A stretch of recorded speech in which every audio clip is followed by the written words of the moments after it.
All right, so I am not somebody who likes turn-based games whatsoever, but I kept hearing Expedition 33 be brought up again and again and again and again. Many people saying, hey, this is the game of the year, this is one of the greatest games in the last decade, all of this praise, all of this acclamation for this game. But I continually was like, I hate turn-based games. The last time I could really say I enjoyed a turn-based game was when I was a kid and was playing Pokemon. That's kind of the last time I could really say that I enjoyed it. It's not a gameplay style that I like. I find it really boring, not super engaging. It's just not for me. In a similar way that RPGs, I'm just not an RPG guy. Scott the Woz would say, I'm just not. I don't normally like games like that. But I kept hearing so many good things that I was like, okay, I'm going to check this thing out for myself. And what I want to say is, wow, they were not wrong. This game is absolutely incredible. And so I want to give my perspective, because when I was trying to look at if I should get this game, I was looking at, is there anybody out there who hates turn-based games who has played this and can tell me it was good? And I want to say, yes, if that's you, you should pick it up. You should play it. I hate games like this, and I love this game. It's incredible.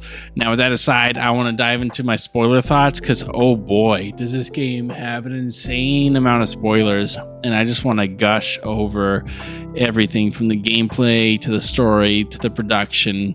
And so just a warning, full spoilers from here on out if you haven't played the game, and it'll really wreck it for you. So let's dive into Expedition 33. So first off, the gameplay.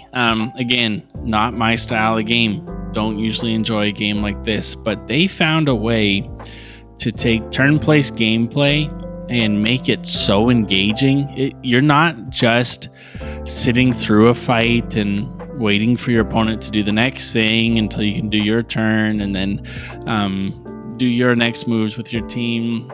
You're constantly engaged in battle. That even when it's not your turn, you're having to parry, you're having to do all these different things, which then will help increase your chances of winning that fight quicker. That the way that they were able to make combat so engaging, it got rid of the biggest complaint I often have with turn-based games, is it feels like you're just pressing one button and then waiting 2 minutes for your turn to happen again, so you can just press a button and do the same attack that's effective on this kind of enemy. And here it was so much more engaging that I was having to revive my team, bring back my team, heal myself. I was having to dodge and parry and all these different things that feel really rewarding when you get it right, when you're able to do a perfect parry and you're able to have some enemy slash their swords at you 9 different times and dodge every single one so that you can have a counter attack. It was so much fun. The way that they were able to do this, everything from the boss battles, the unique spectacles, and how once you would start to get a feel for the game, they would give enemies this new thing that would be such an annoying hindrance to you, that it was really incredible. It was really incredible and really rewarding. And I loved the gameplay of this game, which again is a huge kudos to this game, because this is not a gameplay style I normally enjoy, but it was really, really, really well done. And each character brings their own thing to the table, and you're trying to weigh out who do you want on your team. I loved all of that.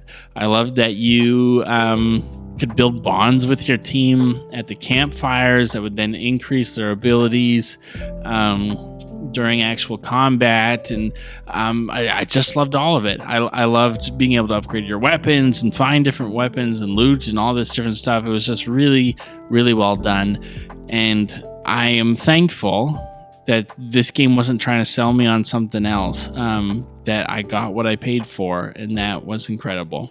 And let's dive into the thing that most of us are here to talk about. Dude, this story, what a wild ride. One, this is again a masterclass in world building.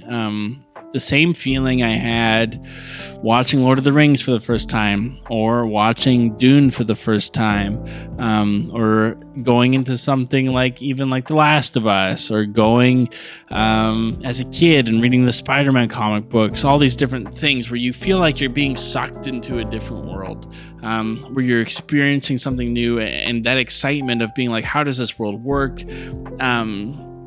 What are these people's motives? What is the thing that's driving them? What is the history here?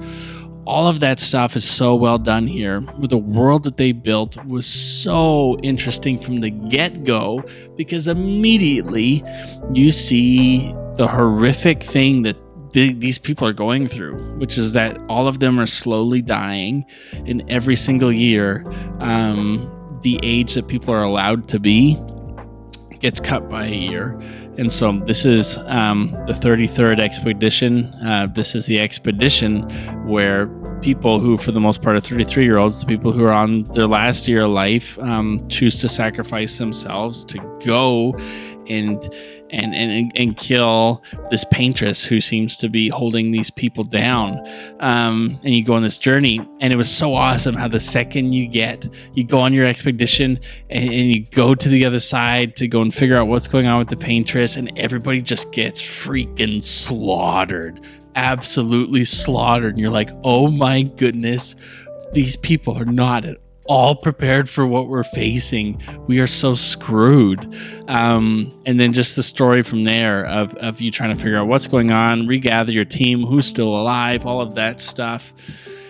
And then you get the first plot twist, man. They kill off the main character in part 1, my boy Daredevil. They did him dirty, and I couldn't believe when Gustav died. I was floored, and I was so upset, and I was like, I cannot wait to kill Gollum, because this dude sucks. But you feel so helpless because your attacks did literally nothing to him. Zero. There's literally nothing you could do, and he just slaughtered you. But I could not believe they did that. I was like, oh my goodness. And then you start to gather more information. You start to meet characters who are from the original expedition. You start to gather some more lore, and you start to realize that these people have immortality who are on the first expedition. And Gollum, Andy Serkis, is trying to stop you from killing the paintress, because he's afraid that if you kill the paintress, his entire family will die, they'll lose their immortality. And so he wants to hold on to his family. You're like, ooh, it's really interesting. It's really interesting. And the guy that you partner with is his kid, and you're like, oh, it's so interesting. And so you're going through this, and long story short, you do what you set out to do. You actually are able, by the help of the first expedition, to defeat Andy Serkis and go to the paintress and defeat her. And you're like, wow, incredible. This was a great story. That plot twist in the middle was super cool. But yeah, it's over. So that was good. And it felt like, yeah, the game could end here. The game could end here. You go back, everybody's celebrating. The paintress is dead. Everything seems legit. Everything seems awesome. And then you read the note, and you realize that the paintress was the one keeping everybody alive, and that there was a way worse threat. And the only reason she was cutting down the numbers on people was because this is, as her power waned, this was the few people that she could save. And then you realize we just killed the one thing that was saving us from whatever this other thing is. And you watch everybody die. Everybody dies Infinity War style. They all just get dusted. They turn into flowers. And you're just like, what has gone on? What have I done? I have killed everyone. And my jaw just dropped. I could not believe what I was experiencing. And then, then you realize that Gustav's daughter is actually part of this family. And that then you start to realize that Andy Serkis was a caricature of the real Andy Serkis, who is actually trying to stop his wife from living in a painting that her son painted, and she can't live with the grief that he died, and so she's trying to keep this painting alive, but it's slowly killing her, and so he's entering into the painting trying to destroy it so that he can free his wife. And you feel so conflicted as to like what to do and where to go from here, and you're also a little suspicious of like, is he actually a good guy? Because I've experienced what's happened so far. But you continue your expedition to be like, okay, well, we've got to defeat him now and kick him out of here because he killed everybody, and we need to get him out of here so we can restore the world, restore the friends that we had, bring back the people that we lost.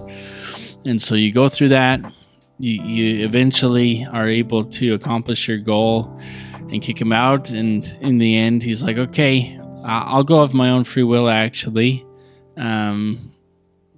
and you can stay here because, again, his daughter is also grieving the loss of her brother. And he's like, I just want to be in his world for a little bit and say goodbye before I head back. And so she goes, okay. He goes, okay, yeah, you can do that. Just come back soon so that it doesn't slowly kill you like it was your mother. And then we can end this painting. And then he goes off.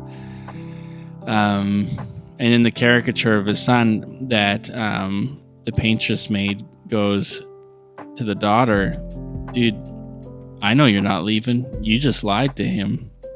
And then she's like, essentially, what of it? And then you have to make that choice of who are you going to pick? And I sat there and was like, oh, man, because you're essentially choosing all these characters I met along the way, this entire world, all of these people that I care about. Do I save them and save this world, knowing that it's going to kill a real person and that this is an imaginary world that isn't actually real? Or do I side with the caricature of the son and defeat the girl, knowing that everybody we've met up until this point, all of the people, all of the creatures, all of the characters that I kill about are going to die. And this last painting that he did is going to be done away with, but the family can live. And I sat there for a long time being like, I don't know what to pick. I don't know which to do, because again, you only get a few glimpses of this family and you're like, I don't know how much I care about them. I don't know how good they are. Her sister was a real jerk. Like, I don't know what to do here. And eventually I was like, you know what? This world isn't real. It's not a real world. And what got me was when the part of his soul that was there, when he walked up to it and said, hey, you want to be done painting, don't you, bud? And he looks at him, and you just, even though he doesn't have a face, you can feel the sadness, and you see the nod, but he's forced to keep painting this part of his soul because his family just won't let him rest. So I was like, no, we can't do this to him. We can't let this last piece of his soul just go on painting forever and ever because his family can't move on. And these people are real people, and they're actually going to die in real life if we don't kick them out of this thing. They need to go. And so I decided to side with him. And it was heavy, and you go through the fight, and then you see everything that happens, and everybody dies in the painting. That you kick her out of it, and the painting's done away with. But I felt like I made the right choice where you're like, hey, part of grief is having to face the real thing that he's gone. And the best way to honor his memory wasn't to have her slowly die, because he died to save her. The best way to honor her wasn't to have her slowly die, keeping this painting alive, but it was to put him to rest. And the ending was beautiful of the family grieving, and it felt like they finally came to acceptance. And then you get to kind of see all the characters wave goodbye that he painted. And I thought it was really well done.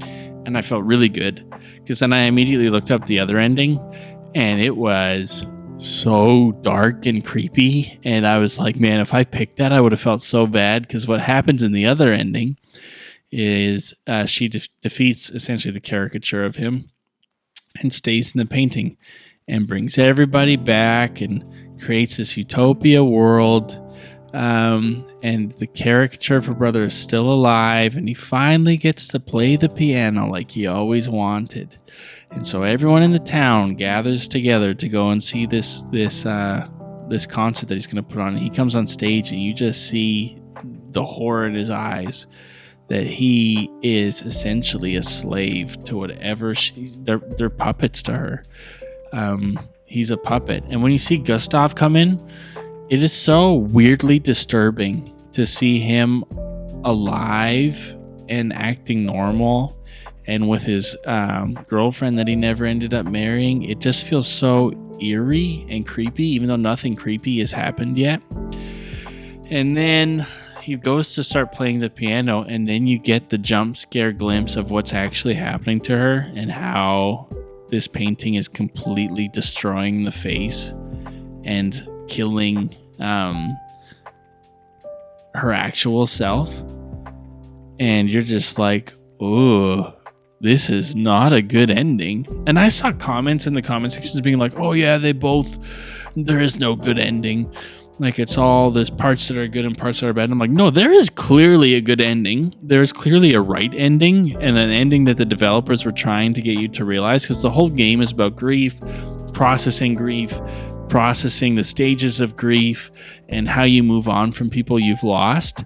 And the decision you pick if you decide to keep the painting alive is literally going against the whole thing the game was trying to get you to get to, which is that you need to come to acceptance. You need to push forward and move on with your life. That the way you honor the people who've come before isn't to just sit there and wallow and slowly die. It's to pick up and move forward in honor of their memory.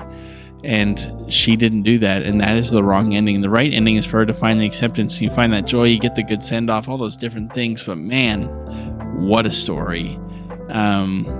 What a story. It is one of the best stories I've experienced in gaming, I think, of all time. Like, it's up there. It's definitely for sure in my top 10. It might be in my top 5. It's way up there, and it's pretty incredible. Lastly, just the production. This is a small indie team. This is a bunch of people from Ubisoft who left Ubisoft and actually had this idea, and Ubisoft didn't want to do it, which I'm sure they're kicking themselves now. But it's a really small indie developer who made a game that feels like a AAA experience.